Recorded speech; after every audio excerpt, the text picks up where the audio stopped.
Mahadeva hospital ENT స్పెషలిస్ట్గా వారు మనకు సేవలు అందిస్తున్నారు, వైద్య సేవలు.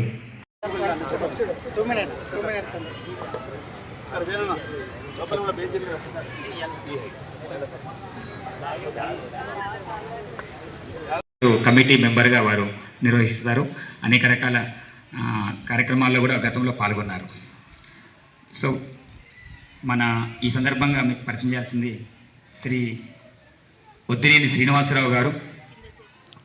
మన పాఠశాల పూర్వ విద్యార్థి 89 ఆ బ్యాచ్లో అనంతుల కిషోర్ గారి మంచి మిత్రులు, బహుశా సేమ్ బ్యాచ్. వారు మన పాఠశాల యొక్క అకాడమిక్ డీన్గా ఈ సంవత్సరం నుంచి వెళ్ళి మనతో కలిసి పనిచేస్తున్నారు. సో ఈ సందర్భంగా విశేషం ఏంటంటే ఈరోజు మనం కూర్చున్న వాతావరణంలో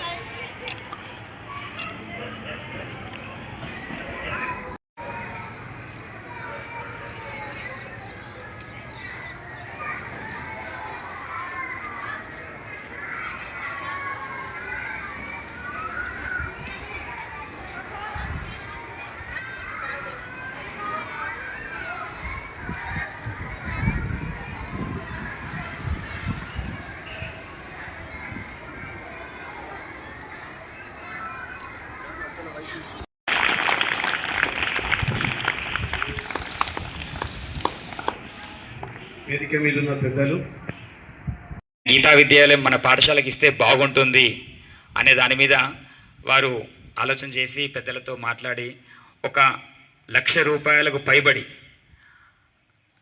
సరిపడా డెస్క్స్, ఒక 24 డెస్క్స్, 2 క్లాసులకు సరిపడా, సుమారుగా 3 క్లాసులకు సరిపడా డెస్క్స్ ఇవ్వడం జరిగింది.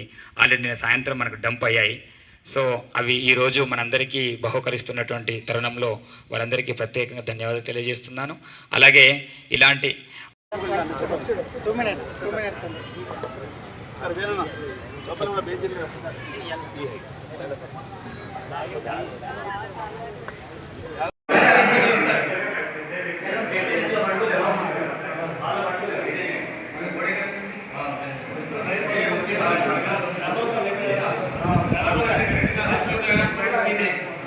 ఎడ్యుకేషన్ డిపార్ట్మెంట్ కాబట్టి ముందు వారికి ఒక అవకాశం ఇచ్చి ఈ కార్యక్రమాన్ని ఉద్దేశించి మాట్లాడాల్సిందిగా సవినయంగా కోరుతున్నాను.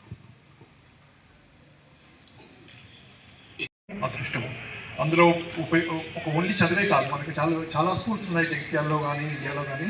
చదువు చెప్పే పాఠశాలలు చాలా ఉన్నాయి, కానీ మీకు సంస్కారము క్రమశిక్షణ నేర్పే పాఠశాలలు చాలా తక్కువగా ఉన్నాయి. అందులో మన సరస్వతి విద్యాపీఠం నుంచి నడుస్తున్న గీతా విద్యాలయం పాఠశాల వెరీ ఉత్తమము. కృష్ణసాగర్ చెప్పినట్టు నేను చిన్నప్పటి నుంచి యాక్టివ్గా ఉండేవాడిని. నేను అంత షైగా ఉండేవాడిని కాదు, వెరీ యాక్టివ్గా ఉండేవాడిని.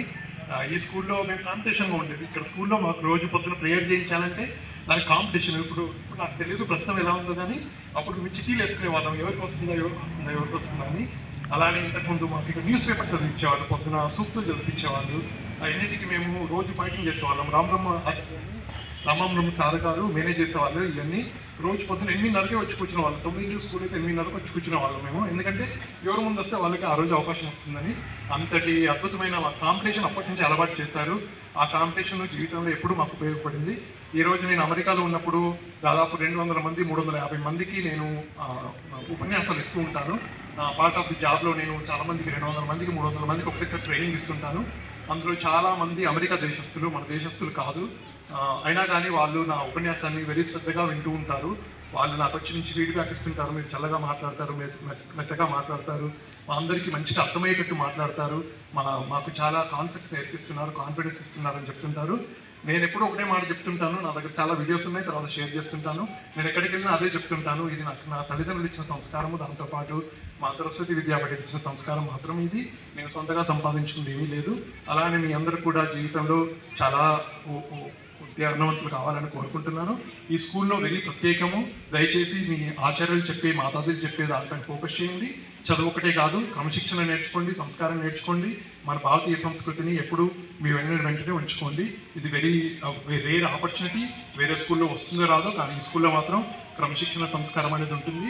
జీవితంలో మీరు ఎంత చదువుకున్నా కానీ క్రమశిక్షణ సంస్కారం లేకపోతే మనం ఏమీ సాధించలేము. ఆ రెండు మాత్రం ఇక్కడి నుంచే దొరుకుతాయి. దయచేసి మీరు క్రమశిక్షణ సంస్కారం నేర్చుకోండి ఉన్నారని చెప్పి. So I congratulate each and everyone. And కొంతమంది నాకు తెలిసి సమయం సరిపోకుండా లేకపోతే వీలు కాకుండా రాకపోయి ఉండొచ్చు. వాళ్ళందరూ కూడా ఈ స్టేజ్ తరఫున మనస్ఫూర్తిగా కంగ్రాచులేట్ చేస్తున్నాను. I'm very happy to see. చాలామంది ఏంటంటే స్కూల్లో చదువుకున్న తర్వాత స్కూల్ని మర్చిపోవడం సహజం. ఎప్పుడు సహజం? స్కూల్లో కేవలం విద్య నేర్చుకున్నప్పుడు మాత్రమే మర్చిపోతారు. అట్లా కాకుండా స్కూల్లో పాఠశాలలో విద్యను విద్యలా కాకుండా ఒక అనుబంధంతో నేర్చుకుంటే తప్ప ఇట్లా మళ్ళీ వెనుదిరిగి చూడలేరు. సో నాకు తెలిసి ఈ పాఠశాల విద్యార్థులందరూ విద్యను కేవలం విద్యతో కాకుండా ఒక అనుబంధంతో నేర్చుకుంటున్నారు కాబట్టి ఇన్ని సంవత్సరాల తర్వాత కూడా మళ్ళీ వెనుదిరిగి చూసి ఈ పాఠశాల అభివృద్ధి కోసం, ఈ పాఠశాల డెవలప్మెంట్ కోసం ఆలోచించి ఇక్కడ చేస్తున్నాను. దో నేను గీతా విద్యాలయం స్టూడెంట్ కాకపోయినా కూడా నాకు ఈ సంస్కృతి సాంప్రదాయం ఇవన్నీ నాకు పర్సనల్గా బాగా ఇష్టం.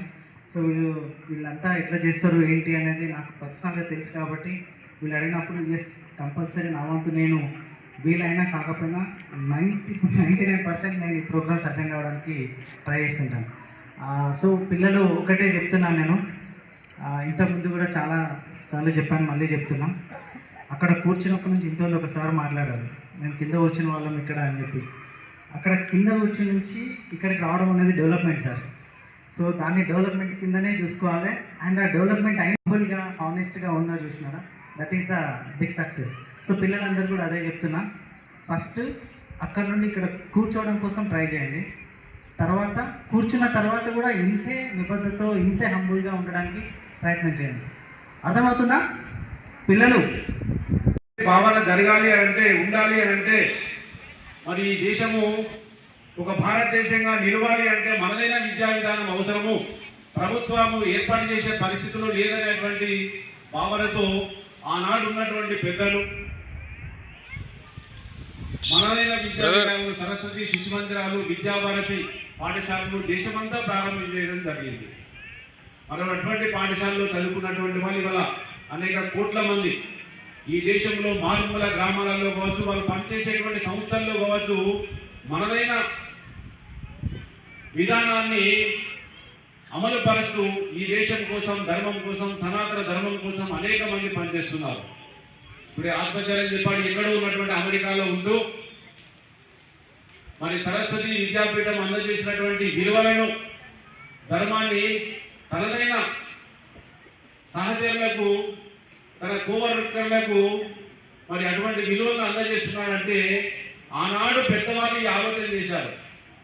ఒక విద్యార్థిని మనము తనదైన విద్యార్థిని, ఈ దేశం కోసం ఉపయోగపడేటువంటి విద్యార్థిని తయారు చేస్తే తాను పనిచేసేటువంటి సంస్థల్లో కూడా ఇటువంటి విధానాన్ని అమలు పరుస్తారని చెప్పేసి ఆనాటి పెద్దవాళ్ళ ఆలోచనతోనే ఈ పాఠశాలను ప్రారంభం చేయడం జరిగింది.